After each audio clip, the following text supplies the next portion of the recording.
Hey, Warpugs. So, Forgotten Honor wanted me to check out Prince Uriel. You are a space pirate.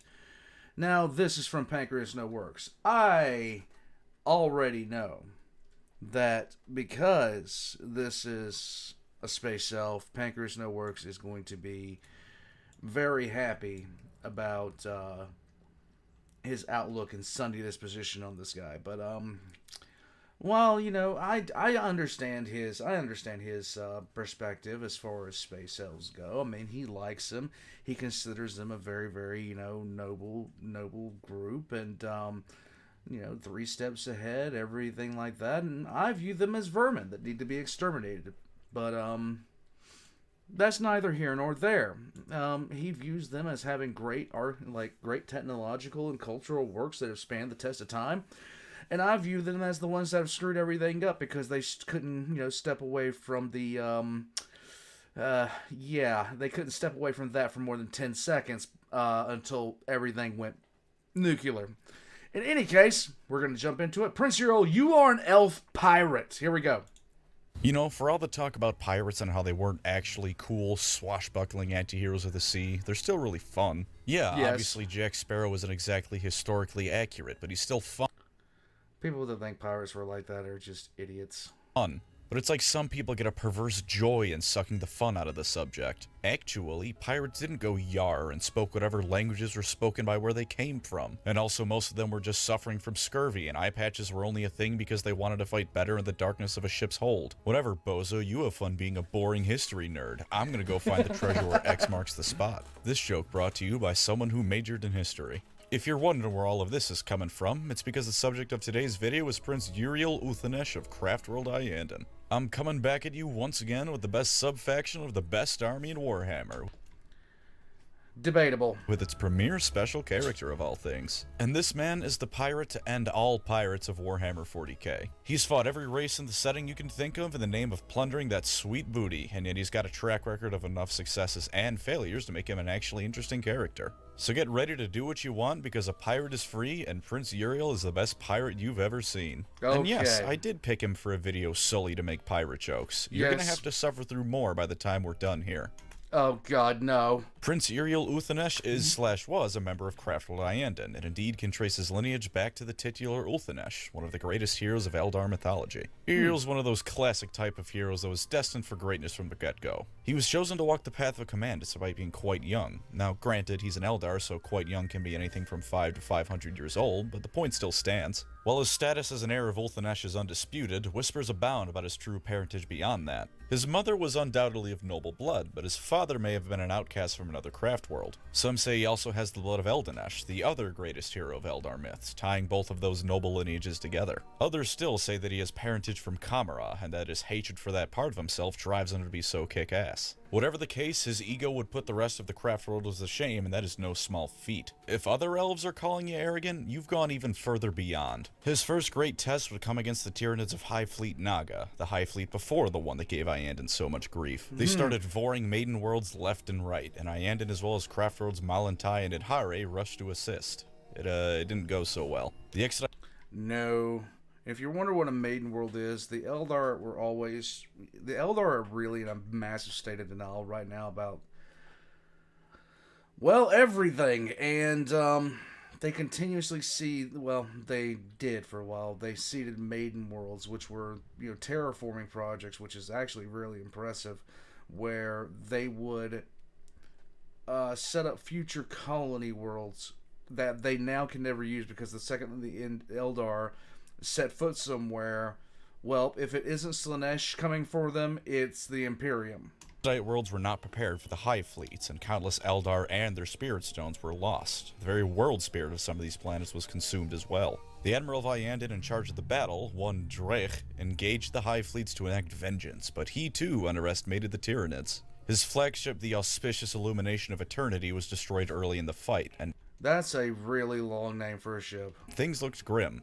Also, I absolutely adore that ship name. It sounds like something straight from the Covenant, and we all know that ship names in Halo fuck hard. Anyways, Uriel took command after that explosive little mishap, and things got better. Over the course of the battle, he realized the nature of the synapse creatures in the Tyranid hive mind, so he started targeting the big bug ships. Then, because Prince Uriel is equal parts madman and brilliant, he sent boarding parties into the hive ships to destroy them from the inside out. Okay. I know that sounds insane, but you can't actually do that. It doesn't usually end well for the boarders, but it can be done theoretically. Tragically, despite the Tyranids ultimately being defeated, the maiden world below was beyond saving, as the Tyranids had finally breached some magical sanctum that held the heart of Lorcan or some shit like that was keeping the planet together. It's a magical elf planet, they're allowed to have crap like that. So Uriel exterminated the planet in grief and rage. But hey, at least the prince is in the spotlight now. The people loved him.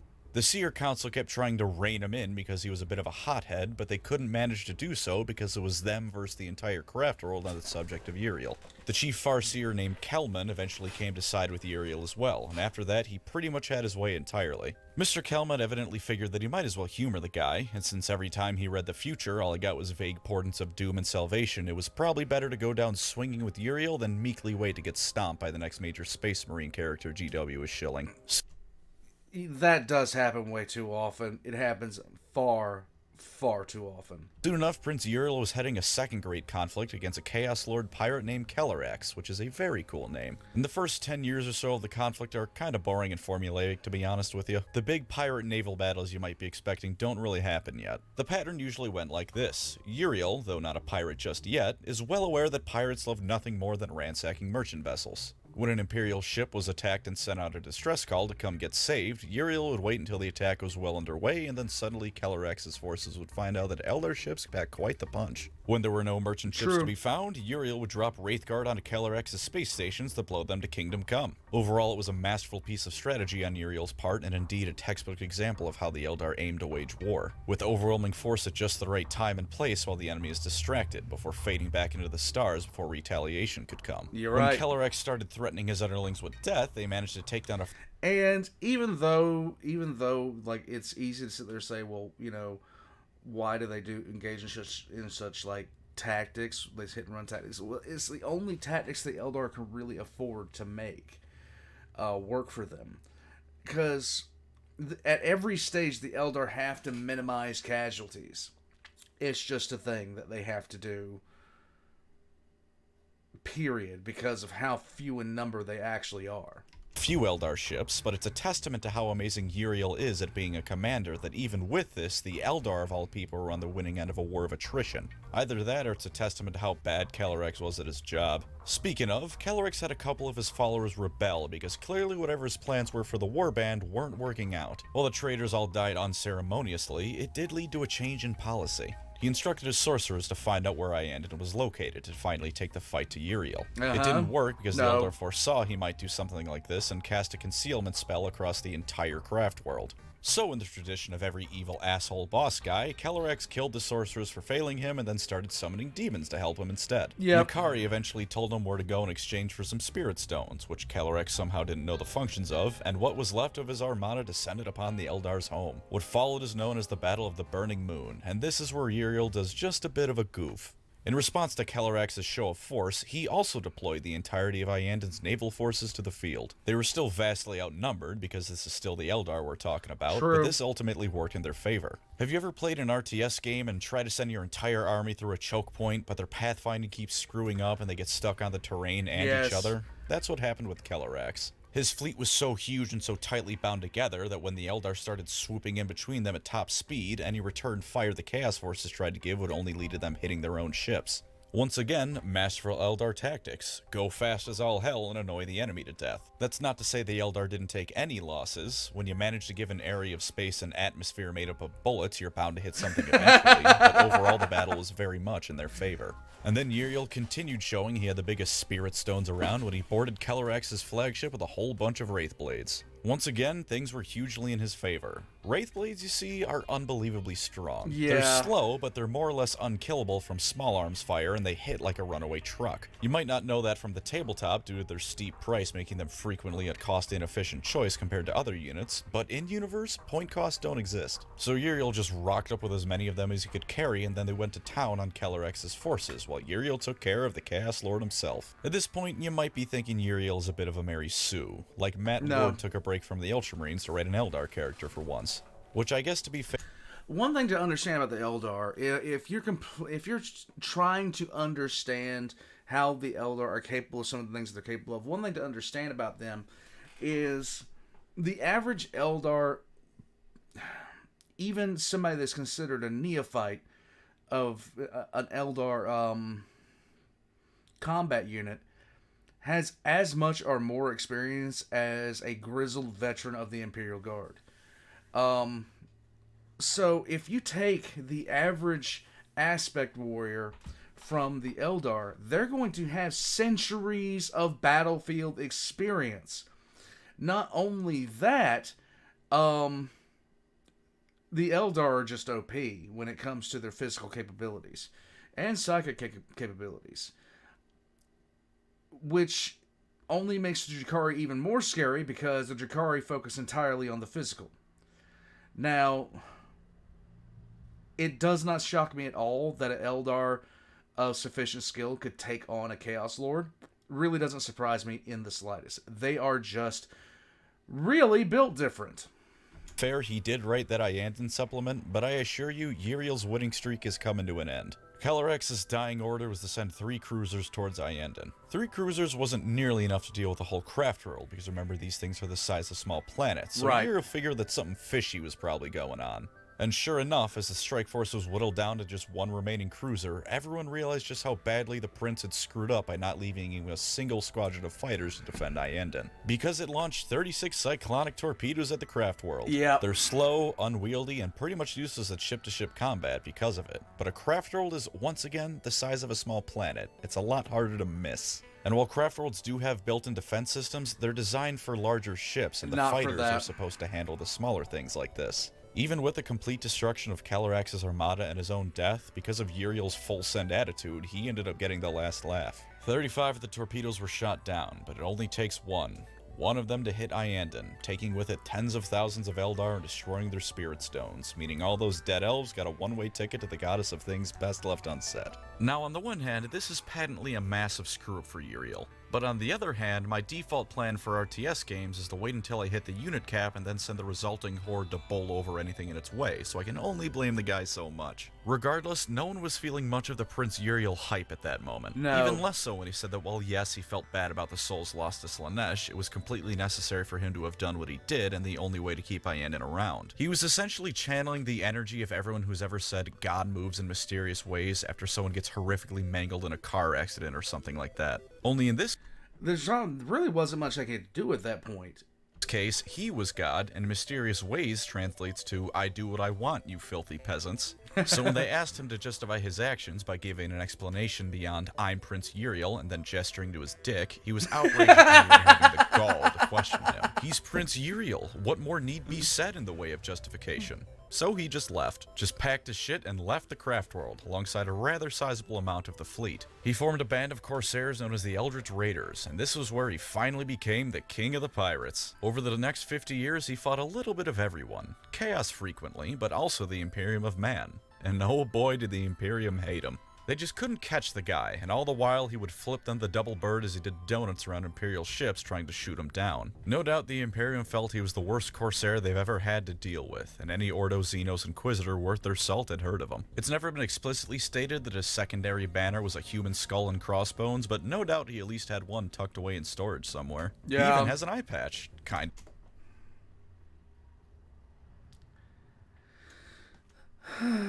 of. It's a futuristic Eldar one, but it counts. The Imperium tried to turn some other prominent Corsair bands against his and kill two birds with one stone, but Uriel just ended up absorbing them into his own fleet. I guess when he wasn't riding off the high of his own ego, he made some pretty good arguments. Look, I really blew my load with Why? the pirate jokes in the first paragraph, alright? So don't take the wind out of my sails too much, will ya? Stop it. After a while, he received a very brief psychic message from none other than that Kelman fella I mentioned earlier. Iyanden had come down with a bad case of half a Tyranid hive fleet boring down on it, the other half having a grand old time fighting the Ultramarines. I covered this in my Iyanden video, but to sum it up quickly, Uriel, despite his self-imposed exile, still refused to completely abandon his home. It probably helps that he wasn't kicked out, he just kinda left. So he explained to his fleet that he was going home and that they were all welcome to join him, but he wouldn't hold it against anyone for backing down since it was probably going to result in most people's deaths. And as is always the case in these situations, not one ship of his refused the call call of duty. Naturally, it's worded as the duty of the Craftworlders to their race transcends something as pitiful as honor or self-interest, but come on, no one ever backs down in these situations. No, that does not occur ever. It is the most ridiculous trope I've ever seen. Every movie, every book, every story. I just love to see somebody say this, kind of like give that big inspiring speech, and then nobody steps forward and you just hear crickets in the backgrounds. I would just want that. And if they do, they show up later anyways. Just once I'd like someone to not step up to the plate and actually stay gone, not reappear at the last minute when things are most dire. But aside from me asking for things that will never happen, Uriel and his fleet flew back towards Iyanden with a vengeance, cutting into the Tyranids like a knife through butter and ensuring that the near-total death of everyone on the Craftworld was not a total death of everyone on the Craftworld. He fought the Hive Tyrant leading the invasion of Iyanden itself, which at some point was retconned to be the Swarm Lord, picked up a cursed spear that simultaneously gave him renewed energy while also draining him of life, and stabbed it so damn hard that the Hive Mind itself felt it. Suck on that, Ultramarines. No, I haven't heard of Tigurius, go away. Of course, it was a rather Pyrrhic victory, given that 4/5 of what was left of Iyanden were halfway digested in a Tyranid's gut. Also, that cursed spear made him a little bit mad temporarily, and fighting the Hive Mind itself in a way probably didn't help matters. And not mad like when he boarded a Chaos Lord's flagship, that's being a mad lad. This time he was just insane and delirious and stabbed his boyfriend immediately after his boyfriend finished professing his love for Uriel. So that's a shame. But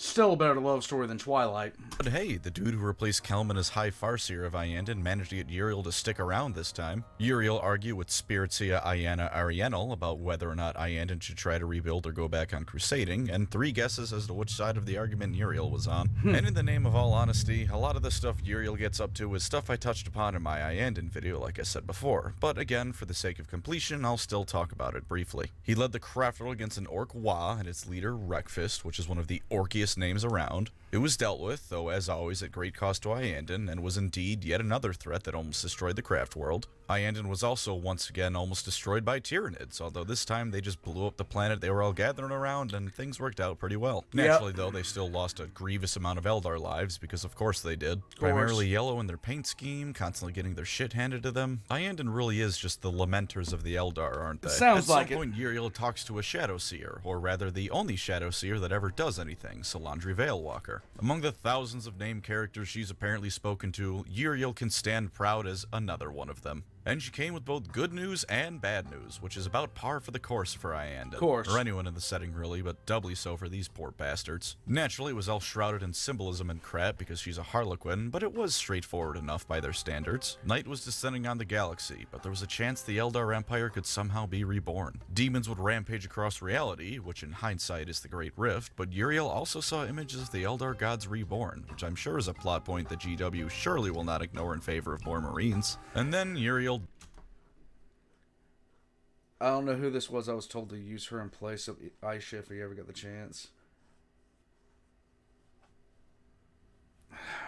Dies. Craftworld Iyanden was invaded once again, this time by Nurgle, who thought if he had Isha in the cum jar, he might as well add a few more Eldar to keep her company. Uriel, once again heading the defense, stabbed the Demon Prince in charge of the invasion, and to his credit, he not only killed the guy in charge, but destroyed the entire Space Hulk he was on. Nice! I guess he just stabbed him that hard. But this time it cost him his life, and what was left of the Nurglites launched his body at Iyanden covered in plagues to try and copy Kellerx's homework and get their own last laugh against the Craftworld. But for once, this doesn't lead to Iyanden losing 90% of the people that live on it, because the Ynnari are now a thing, and Yvraine is apparently very good at magic. Wraithguard secured him because they're just robot ghosts and can't get sick, and Yvraine used the cursed spear to magic him back to life. Then it was revealed that his spear was actually one of the Crone swords, and he's good as new again. Nice to see the Eldar get some resurrection shenanigans besides shoving them into a Wraith Lord. And that's about where Uriel's story is at right now. Really hope that bit about him seeing visions of the Eldar gods reborn amounts to something substantial, and it would be something to see. I just don't know how powerful they would be. I really don't know. When Slaanesh was born, she just devoured all of them, except for Callum and Chicane. Wasn't just referring to Iyad. I know they both have Y at the start of their names, but Uriel doesn't even like the Ynnari that much. He thinks they cursed him when he was brought back to life, which I don't think I agree with. Or at least they didn't curse him any more than when he grabbed the suck spear. But as we know, he's very full of himself, so maybe he just thought that since other people were technically doing it this time, it was completely different. Right. Either way, let's wrap up with do or Remember, it's based when I do it. It's cringe when you do. don't, Uriel. For lore positives, he's got some versatility with the situations you can use him in. As you've hopefully taken away from this video, Uriel has been in charge of no small amount of massive battles. The final space battle against Kellerx is even noted as being one of the largest the galaxy has ever seen. On the other hand, he's been a pirate for a decent chunk of his life. If you want a smaller scale battle, Uriel could be heading a small raiding party for a laugh. So whether you want a factional leader kind of character or a more low-key kind of fellow, Uriel fits both roles nicely. And he's about as good as it gets as mythical heroes go, so if that's your kind of thing, go with him especially. He's the descendant of at least one of the Eldar's greatest heroes and wields a cursed spear that can hurt hive minds. That's the kind of stuff you read about in Norse myth. If you like confidence, then you can't get more confident than this dude. Like I said, he's so full of himself that other Eldar are calling him arrogant. I give it 50-50 odds on him being able to make Vegeta look humble if you put them next to each other. He got tens of thousands of his own people killed, and his response to that was to go, "You're welcome, everyone, for not letting it be hundreds of thousands." So yeah, sometimes it's nice to have someone who thinks he's hot shit leading your army. It's very fun. Gives you a lore reason to be a cocky bastard to the other player, and very fitting for a pirate. But he's also not a Mary Sue, because as is shown, he's gotten his shit handed to him in more than a few ways. Yeah. He was humiliated after that little uh-oh with Kellerx. He has to wield a cursed spear that slowly kills him, and did kill his lover. He died. He's got enough failures to balance out his successes, which makes for a nicely rounded track record without just making him look like an idiot who really shouldn't be in charge. And lastly, pirate. What more do you want than that in a character? He's a pirate.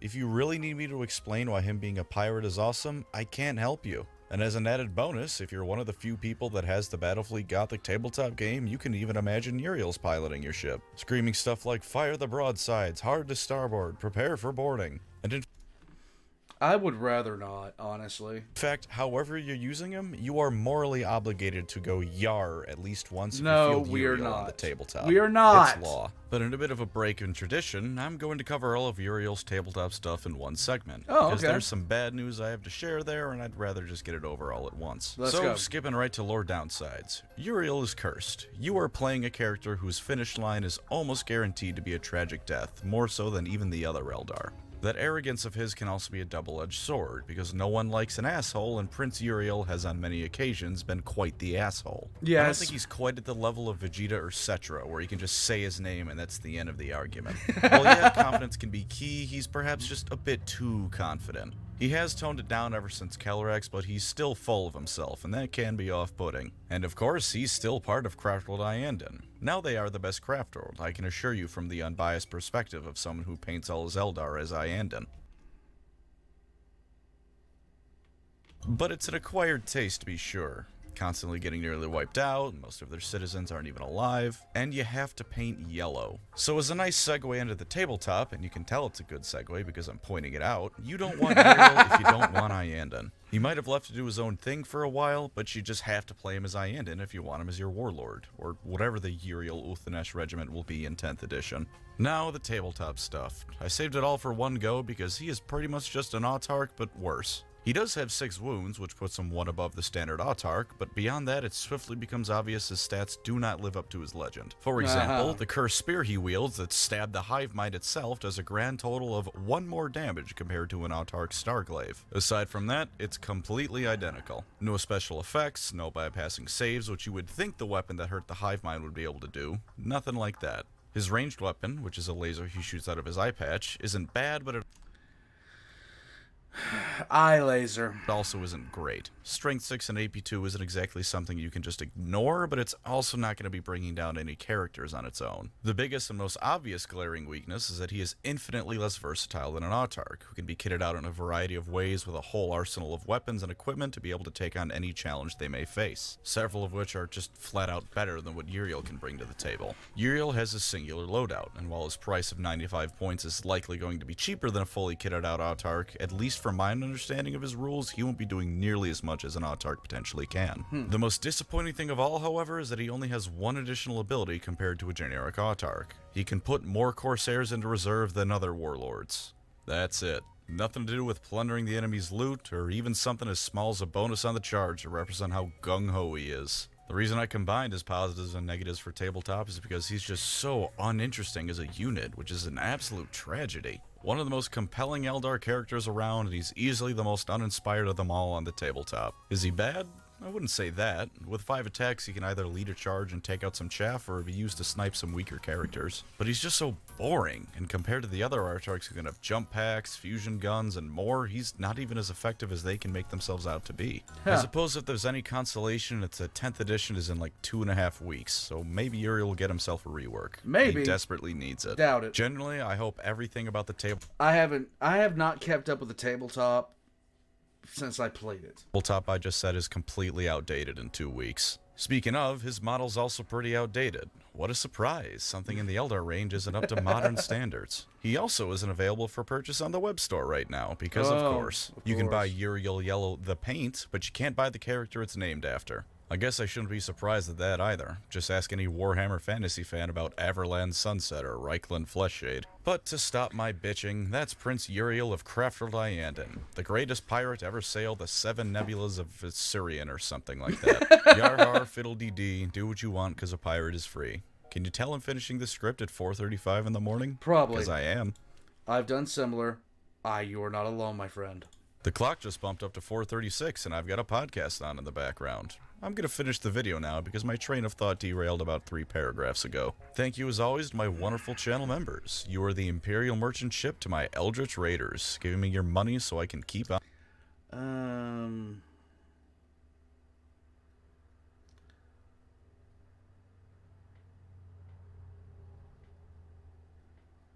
Hold on a second, because I actually do my editing in Sony Vegas too.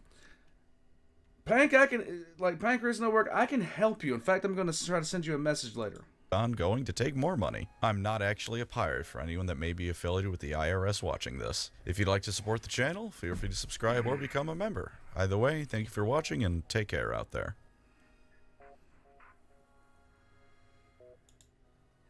Alright, this is beyond unrelated to the video, but I have a request to make of a certain type of you that's watching this. Okay. It's nothing intense at all, and if you aren't a complete degenerate weeb, you can just turn away from the video now. There's nothing left for you here. Why not? But for the rest of you who are the scum of the earth like me, I need something from you. I need you to give me a list of VTubers, because I need more ammunition to ruin lore crimes with. I'm not even going to watch them, I'm just going to bring them up on the podcast and make everyone more disappointed in me. I've already mentioned Gura, because goddamn everyone knows Gura. I'm going to bring up Commissar Azura soon. Also, speaking of, I was on the podcast War Games. Go check it out. It was very fun. Finally got the VTuber collab I've been dying for, and it didn't quench the thirst at all. I need to show up alongside more of them. And I've brought up Pippa multiple times, because the Schizo Rabbit is the only one I'm more than passingly familiar with. But I really need to bring the tone down more. And you know what, Andy? Yeah, that's right. I know you're here. I know you're listening to this. I've seen you in enough of my premieres that I'm betting you're listening to this. It's coming. The question is when. Am I going to full broadside the degeneracy in the next recording? Am I going to wait till you've just about forgotten about it and then blindside everyone with it? You're going to have to find out. Hal and Eli too. I'm not fucking around. Do you think I am? I told you with the last quiz. I've lost too many of those things. This is my revenge. You thought more Warhammer Fantasy quizzes was my revenge? That's the goddamn appetizer. You hear me? This isn't a threat. It's a promise. Just like I said, goddammit. Alright, so I'm going to reach out to him to help him with his credits, because he apparently hates the way his stuff looks, but I actually use Sony Vegas. I can help him out. I'm going to do that. Guys, Prince Uriel, what are you going to say? Prince Uriel is one of those really, really well-rounded characters. I do not like characters that just have no flaws. Like Rey from Star Wars, I could never get in with because there's no flaw to that. I can't relate to that. Uriel, on the other hand, even though he's an Eldar, even though he should be wiped out, everybody can relate to having too much pride in a situation and it be leading to their downfall.